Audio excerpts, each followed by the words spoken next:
Sadgurunath Maharaj Ki Jai, and welcome to Jagadambe Reads the Holy Books of India, ShrimadBhagavatam422. As you may remember, Balarama killed Palvala for the sake of the rishis. The rishis were greatly relieved at this, and they praised Balarama as the rishis did when Indra killed Vritra. Balarama took leave of them and proceeded southwards. After visiting all the tirthas, he went and paid his respects to Agastya. He then turned his steps northwards, thinking that the great war would have ended, because on the way he heard that all the kings of Bharatavarsha had been killed on the field of battle. He arrived on the scene when Duryodhana and Bhima were about to fight the Gada Yuddha.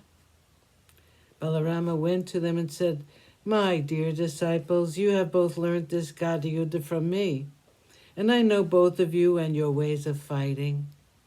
You are equal in every way. Bhima, you are stronger, and Duryodhana, you are better trained and more nimble on your feet. Neither of you will be able to vanquish the other. Stop this fight." The two heroes, Duryodhana and Bhima, had been waiting for this fight for the last so many years, and they hated each other too much to listen to the words of Balarama. He realized that fate was stronger than all the efforts of people, and with a sad heart, Balarama returned to Dwarka. He performed several yagnas with the assistance of the rishis in Naimisha by going back to that spot. He found peace there, and he spent several happy days with the rishis and returned to Dwarka. 270, the visit of the Devas. Brahma accompanied by his sons, led by Sanaka. The Devas led by Indra, and the Prajapatis and by Lord Mahadev came to Dwarka. They had all come down to see Krishna and his Maya, living as an ordinary mortal, his life on earth in the midst of his kin, and so there came with Brahma and Indra the other celestials, the 12 Adityas, the 8 Vasus, the Ashwin twins, the 11 Rudras, the Vishvadevas, Gandharvas and Apsaras, rishis and all the celestial beings. They came to see Krishna, since very soon he would abandon this human form. They covered him with garlands strung with flowers from the gardens in the heavens.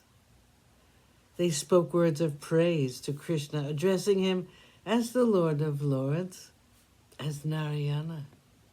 Brahma worshipped him by repeating the Purusha Sukta, the greatest of all prayers.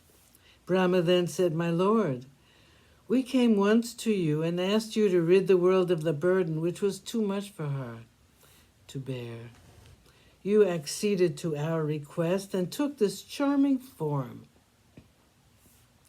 For that purpose, you have established Dharma, and your fame has spread to all the 8 quarters.